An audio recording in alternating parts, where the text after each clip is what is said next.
ఈరోజు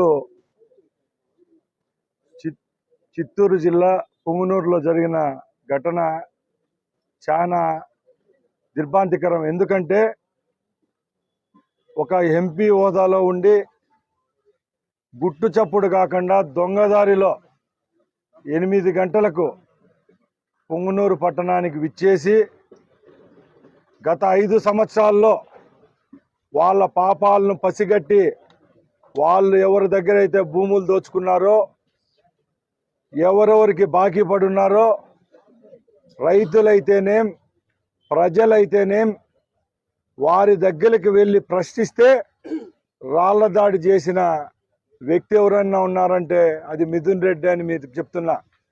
ఎందుకంటే ప్రభుత్వం ఏర్పాటయ్యి ఇంకా 40 రోజులు కూడా కాలేదు. పుంగనూరు అయితేనేం